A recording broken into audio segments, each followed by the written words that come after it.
Hello everyone, today I am going to discuss some MCQs and numerical problems based on capacitors. Up to this lecture we have discussed fundamentals of the capacitors, then formula for the capacitance of a spherical conductor, and the last topic which we have discussed in the previous lecture was parallel plate capacitor.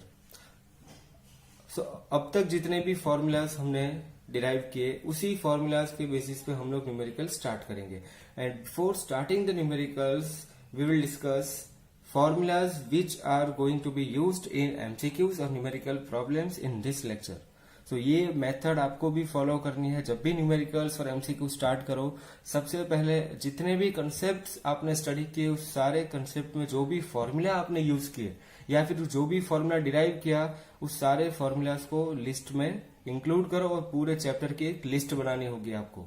So last 2 lecture में जितने भी formula study किए मैंने वो 2 lecture के सारे formulas एक list में इंक्लूड किया है. और पहले ये फॉर्मूला डिस्कस करेंगे, उसके बाद हम लोग न्यूमेरिकल्स डिस्कस करेंगे जिससे आपको पता चलेगा कि ये फॉर्मूला कहाँ पे कैसे यूज करना है.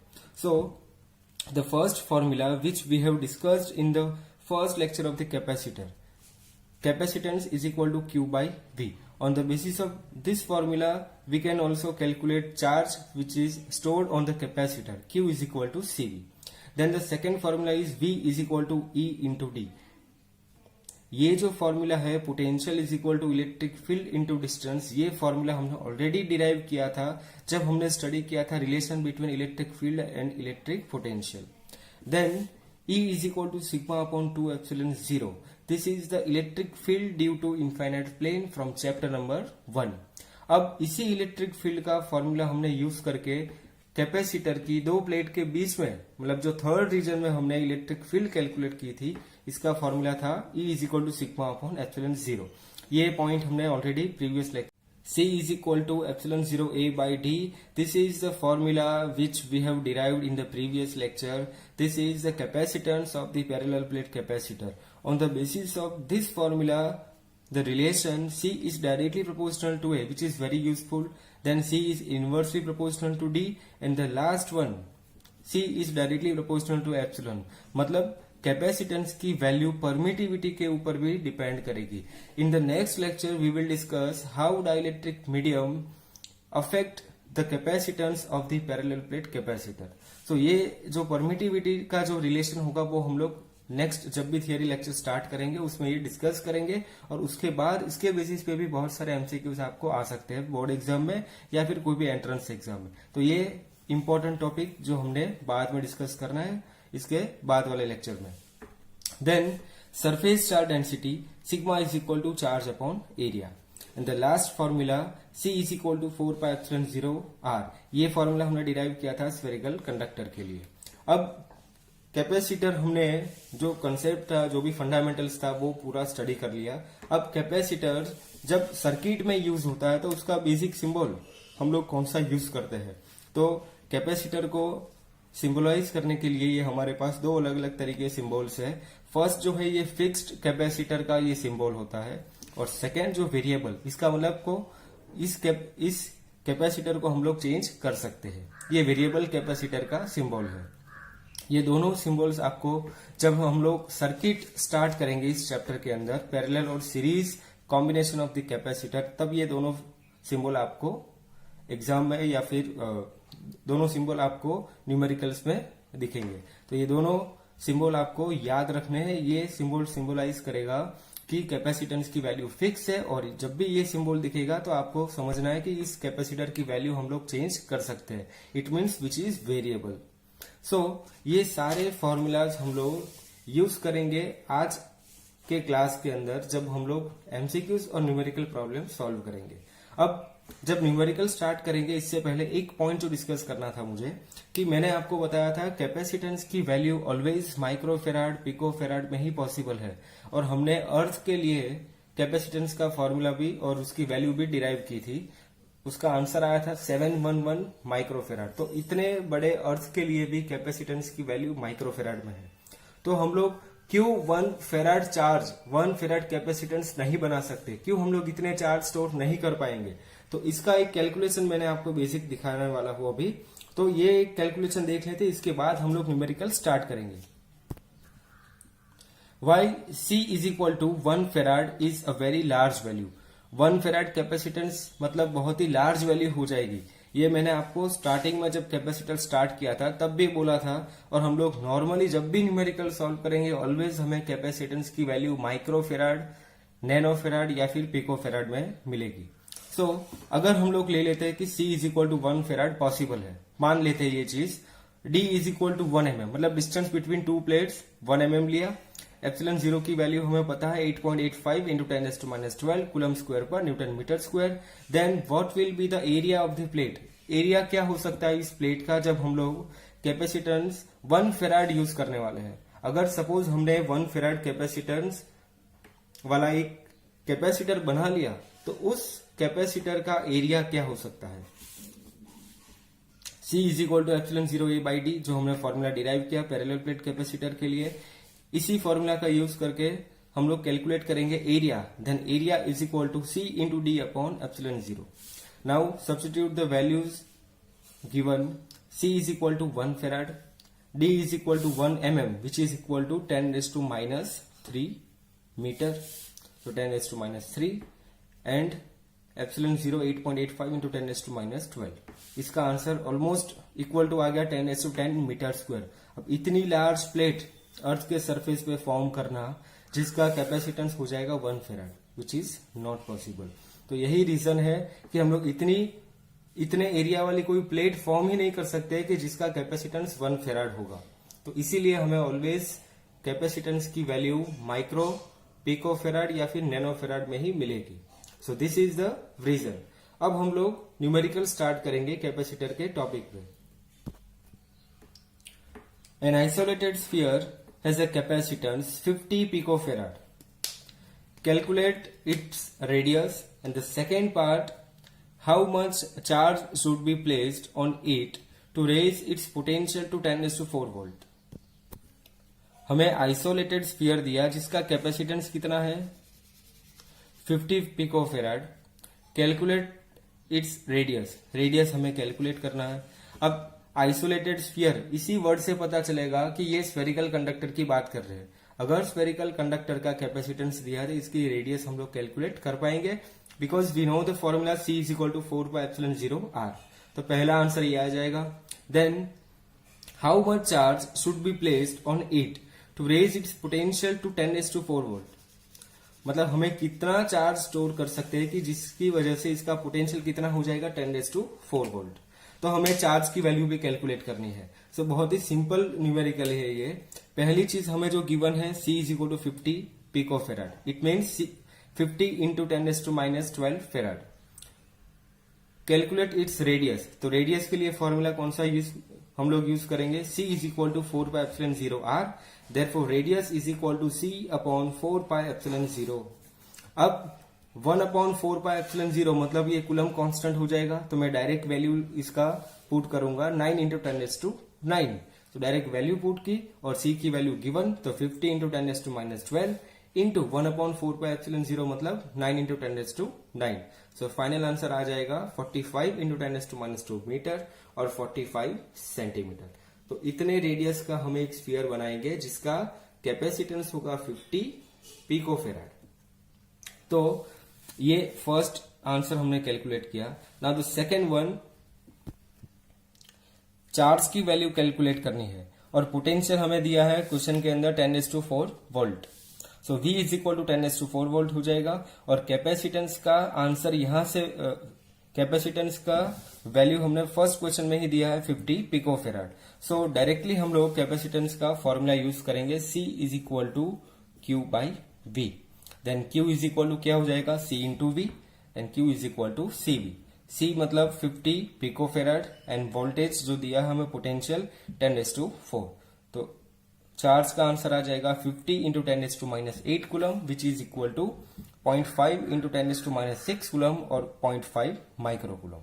तो कैपेसिटेंस का जो बेसिक फॉर्मूला था वो फॉर्मूला यूज किया और स्फेरिकल कंडक्टर का फॉर्मूला यूज किया। तो बहुत ही सिंपल ये first numerical. Now the second one is, first we will read the question.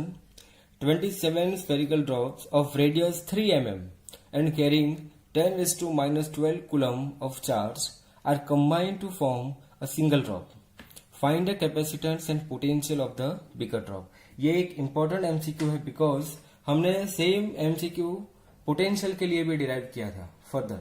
अगर आपको याद होगा कि हमने एक लेक्चर के अंदर ही ऐसे फॉर्मूलाज के बेसिस पे ही एक MCQ सॉल्व किया था. अब जो क्वांटिटीज हमें गिवन है तो सबसे पहले 27 spherical drops, then each drop की रेडियस कितनी होगी 3 mm and carrying 10⁻12 coulomb charge are combined to form a single drop. एक सिंगल ड्रॉप फॉर्म करेंगे. Then we have to calculate capacitance and potential of the bigger drop. तो सबसे पहले तो जो हमारे पास ड्रॉप है वो ड्रॉप होगा स्फेरिकल शेप, मतलब 27 ड्रॉप्स कंबाइन होके मर्ज होके एक सिंगल ड्रॉप बनाएंगे तो रेडियस के अंदर डिफरेंस आएगा सबसे पहली चीज. और वॉल्यूम की बात करेंगे तो जितना वॉल्यूम 27 स्मॉलर स्फीयर का है, स्मॉलर ड्रॉप का है, उतना ही वॉल्यूम एक बिगर ड्रॉप का बनेगा. तो सबसे पहले वॉल्यूम का रिलेशन यूज करके रेडियस कैलकुलेट करेंगे बिगर ड्रॉप की.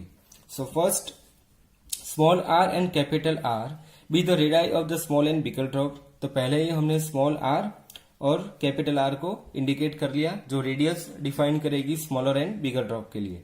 Then volume of the bigger drop which is equal to 27 times volume of a smaller drop, 4/3 pi R cube which is equal to 27 times 4/3 pi small r cube, ये smaller drop के लिए. Then 4/3 pi cancel, R cube is equal to 27 small r cube, then R is equal to 3r. तो ये एक relation हमें मिला radius के लिए. इसका मतलब हमने जो नया स्फीयर बनाया उसकी रेडियस स्मॉलर स्फीयर से 3 टाइम्स हो गई. अब ये जो नया स्फीयर बना उसकी सरफेस पे कैपेसिटेंस एंड पोटेंशियल ये दोनों चीज हमें कैलकुलेट करनी है. So capacitance of a bigger drop ये कैसे कैलकुलेट कर पाएंगे, तो capacitance of the spherical conductor ये फॉर्मूला हमें पता है. तो C is equal to 4πε0 into r, ये बिगर ड्रॉप के लिए. और बिगर ड्रॉप की रेडियस स्मॉलर से कितनी गिवन है हमें 3r, ये हमने सॉल्व किया अभी. तो 4πε0 इंटू 3 इंटू स्मॉल आर. तो स्मॉल आर की वैल्यू जो हमें क्वेश्चन में गिवन है 3 mm. सो 3 इंटू 10⁻³ मीटर. तो ये सारी वैल्यू पुट करेंगे इस फॉर्मूला के अंदर तो हमें फाइनल कैपेसिटेंस का आंसर मिल जाएगा. तो C इज इक्वल टू 4πε0 मतलब क्या हो जाएगा 1 कूलम कांस्टेंट और 1/k मतलब 1/9 इंटू 10⁻⁹. तो डायरेक्टली ये वैल्यू पुट करनी है आपको. अदरवाइज आप ये भी कर सकते हैं 4 इंटू पाई देन ε0 की वैल्यू. ये कैलकुलेशन थोड़ा लंबा हो जाएगा, इससे बेटर आपको याद रखना है ये टर्म को 4πε0. तो इस टर्म के रिप्लेसमेंट में हम लोग डायरेक्टली वैल्यू पुट करेंगे 9 into 10⁻⁹ into radius of the bigger drop 3 into 10⁻⁻3. इस वैल्यू को डायरेक्टली कैलकुलेट करेंगे तो फाइनल आंसर हमें मिलेगा 10⁻12 farad. It means 1 pico farad. सो इस न्यूमेरिकल में, इस एमसीक्यू में हमें जितने भी वैल्यूज दी है इसी वैल्यू का यूज करके हमें नया कैपेसिटेंस तो मिल गया. अब पोटेंशियल की बात कर रहे हैं. अगर पोटेंशियल कैलकुलेट करना चाहेंगे तो पोटेंशियल के लिए हमारे पास कौन से फॉर्मूलाज अवेलेबल है. अब जैसे हमारे पास 27 स्मॉलर ड्रॉप्स है, एक के ऊपर जो चार्ज है वो हमें गिवन है 10⁻12 कूलम. अगर ये 27 ड्रॉप्स मर्ज होके एक सिंगल ड्रॉप बनाएंगे तो सिंगल ड्रॉप के ऊपर टोटल चार्ज कितना होगा ये भी कैलकुलेट कर सकते हैं हम लोग. अगर चार्ज का कैलकुलेशन आ गया, रेडियस हमने यहां से कैलकुलेट की है तो डायरेक्टली फॉर्मूला यूज कर सकते हैं V is equal to K capital Q by capital R. ये बिगर ड्रॉप का पोटेंशियल हो जाएगा. तो इसी कंसेप्ट को यूज करेंगे. तो सबसे पहले इसके लिए कैलकुलेट करेंगे charge on the bigger drop. Charge on bigger drop capital Q which is equal to 27 into small q. Small q की वैल्यू गिवन है हमें 10⁻12 कूलम और 27 स्मॉलर ड्रॉप तो 27 पिको कूलम ये बिगर ड्रॉप का चार्ज आ जाएगा. Potential of bigger drop is given by V is equal to capital Q by C। ये डायरेक्टली फॉर्मूला भी यूज कर सकते हैं और V is equal to KQ by R भी फॉर्मूला हम लोग यूज कर सकते हैं। बट हमें यहाँ पे कैपेसिटेंस अगर मिल गया है फर्स्ट पार्ट कैलकुलेट करने के बाद, तो कैपेसिटेंस का भी फॉर्मूला यूज कर सकते हैं।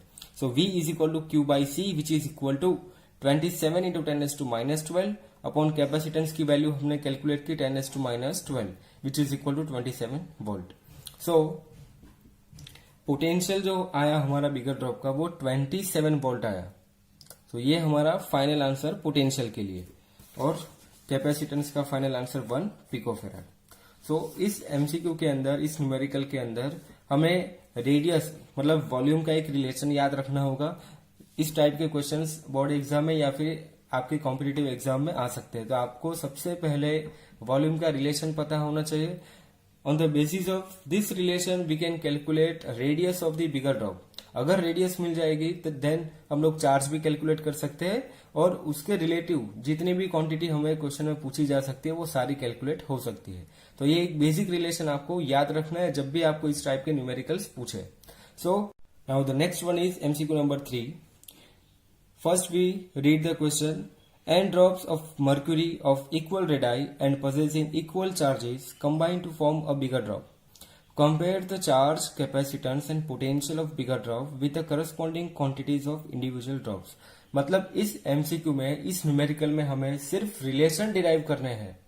अगर हमारे पास n ड्रॉप्स दिए हैं जिसकी रेडियस इक्वल है, जिसके चार्ज भी इक्वल है, और n ड्रॉप्स कंबाइन होके जब बिगर ड्रॉप बनाएगा तो बिगर ड्रॉप के ऊपर जो क्वांटिटीज हमें मिलेगी, फॉर एग्जांपल चार्ज, कैपेसिटेंस और पोटेंशियल, उस क्वांटिटी को हमें कंपेयर करना है इंडिविजुअल चार्ज के साथ, इंडिविजुअल स्फीयर के साथ, ड्रॉप के साथ। तो इस न्यूमेरिकल में हमें जो बेसिक रिलेशन मिलेंगे, इसी रिलेशन को अगर हम लोग प्रीवियस एमसीक्यू में यूज करेंगे तो हमें सिर्फ 2 स्टेप में आंसर मिल सकता है।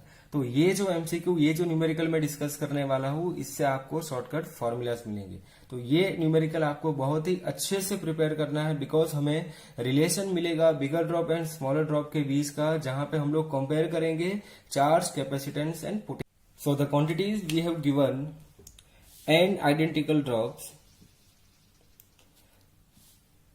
ऑफ इक्वल रेडाई, रेडियस सबकी इक्वल होगी, possessing equal charges, equal charges दिए हैं, और कंबाइन होके बिगर ड्रॉप फॉर्म करेंगे।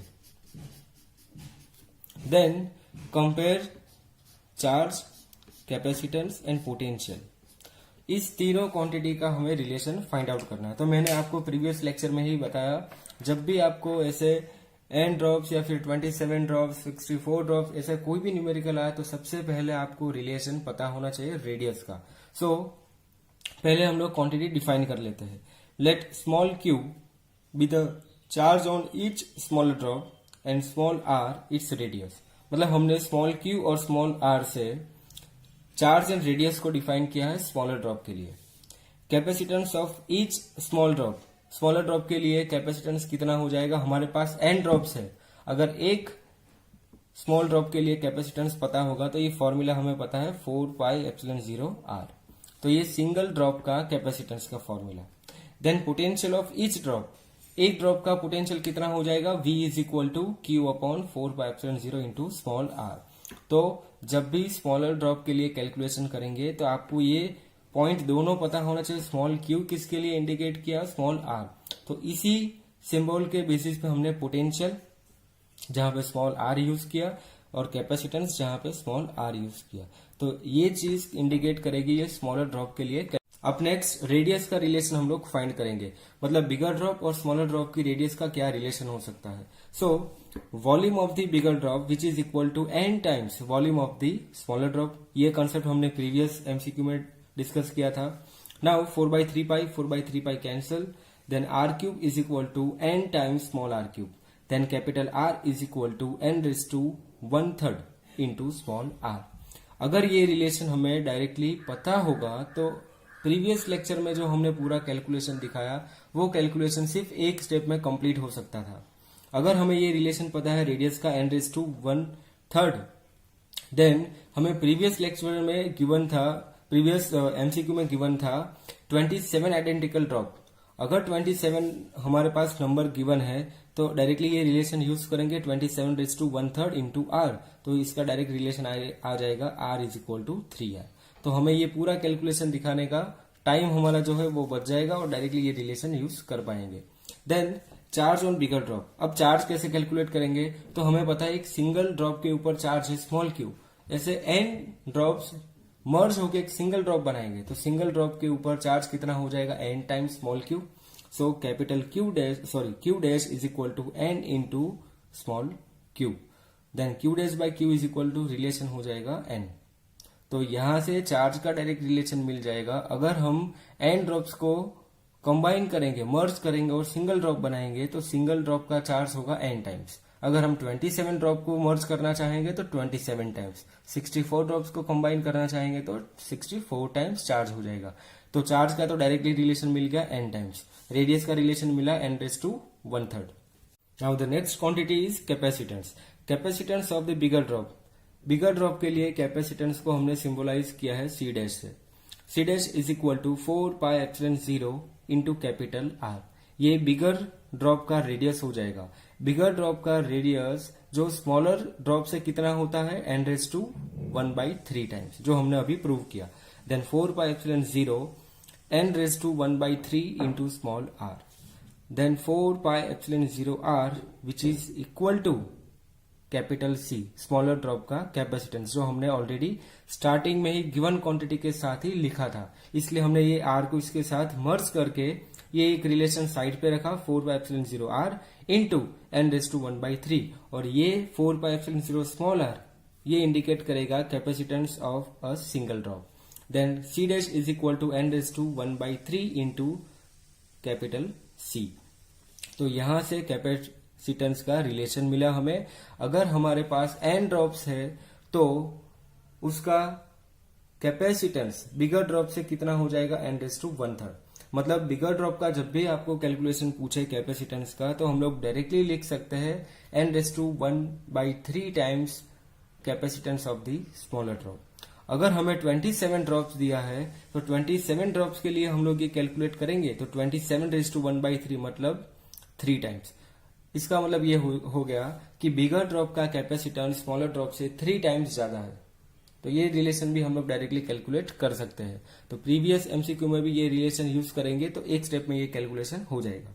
देन प्रीवियस लेक्चर में हमने पूछा, प्रीवियस एमसीक्यू में हमें पूछा था potential of a bigger drop. तो पोटेंशियल कैसे कैलकुलेट करेंगे, V dash is equal to Q dash upon 4πε0 capital R। इसका मतलब V डैश बिगर ड्रॉप का potential, Q dash bigger drop का चार्ज एंड कैपिटल R मतलब बिगर ड्रॉप की radius. तो ये सारे रिलेशन हमने बिगर ड्रॉप के लिए यूज किए। Q डैश की जगह पे हम लोग डायरेक्टली लिखेंगे n टाइम्स Q, जो हमने प्रीवियस अभी डिराइव किया, डिस्कस किया। देन 4πε0 और R का रिलेशन भी हमने देखा n⁻⅓ इंटू स्मॉल r। तो इसमें से हम लोग स्मॉल q और स्मॉल r को अलग करेंगे तो q अपॉन 4πε0 r। ये जो हमें रिलेशन मिला, ये जो फॉर्मूला मिला, ये पोटेंशियल का है, बट ये पोटेंशियल होगा स्मॉलर ड्रॉप के लिए। बाकी क्या बचा इसके अंदर, कैपिटल N अपॉन n⁻⅓। तो n⁻⅓ इंटू ये हो जाएगा potential V of a smaller drop, then n⁻⅔ V। तो यहां से जो रिलेशन मिला बिगर ड्रॉप के लिए, तो बिगर ड्रॉप का पोटेंशियल स्मॉलर ड्रॉप से n⁻⅔ टाइम्स होता है। तो अगर ये रिलेशन पता होता तो एक स्टेप में पोटेंशियल भी कैलकुलेट कर पाते हैं। मतलब प्रीवियस एमसीक्यू हमारा सिर्फ 2 या 3 स्टेप में कंप्लीट हो सकता था अगर हमें ये रिलेशन पता होगा। तो इसीलिए ये न्यूमेरिकल बहुत ही इंपॉर्टेंट है, बिकॉज इसमें हमने बहुत सारे शॉर्टकट रिलेशन देखे कि हम लोग एक ही स्टेप से कोई भी क्वांटिटी को डिराइव कर सकते हैं, रिलेशन दिखा सकते हैं और उसको कंपेयर कर सकते हैं। जैसे हमने कैपेसिटेंस का देखा, अगर हमें n आइडेंटिकल ड्रॉप्स दिए हैं तो डायरेक्टली कैपेसिटेंस का रिलेशन मिल सकता है n⁻⅓ से, उसका पोटेंशियल का फॉर्मूला मिल सकता है n⁻⅔ टाइम्स, और चार्ज का रिलेशन मिल सकता है डायरेक्टली, मतलब n टाइम्स स्मॉल q। तो ये सारे रिलेशन हमें n आइडेंटिकल ड्रॉप्स के लिए याद रखने हैं, जिसकी वजह से हम लोग ऐसे एमसीक्यू सॉल्व कर सकते हैं जब हमें 27 ड्रॉप्स या 64 ड्रॉप्स दिए गए हो। तो इस रिलेशन का डायरेक्टली उस एमसीक्यू में यूज कर सकते हैं। सो प्रीवियस एमसीक्यू आपको घर पे ट्राई करनी है इस रिलेशन से डायरेक्टली सॉल्व करने की, और आपको नोट डाउन करना है कि कितने कम टाइम में आपने ये एमसीक्यू सॉल्व कर लिया। सो ये थर्ड न्यूमेरिकल आपके एंट्रेंस एग्जाम के लिए। सो इस लेक्चर में हमने 3 न्यूमेरिकल्स डिस्कस किए। सो आज के इस लेक्चर में हमने जितने भी कंसेप्ट और जितने भी फॉर्मूलाज यूज किए हैं वो आपको प्रॉपरली नोट डाउन करना है। तीनों एमसीक्यू घर से वापस ट्राई करनी है, बिकॉज इससे जो आपको कंसेप्ट और फॉर्मूलाज जो आपको मिलेंगे, इस फॉर्मूला और कंसेप्ट को यूज करके आप अपनी रेफरेंस बुक से फर्दर एमसीक्यू सॉल्व कर सकते हैं। सो नेक्स्ट लेक्चर में हम लोग और इसी टाइप के एमसीक्यू सॉल्व करेंगे, बट इससे पहले आपको इस लेक्चर को कंप्लीट एंड तक देखना है, नोट्स बनानी है, और देन आपको रेफरेंस बुक से एमसीक्यू सॉल्व करना है। Thank you.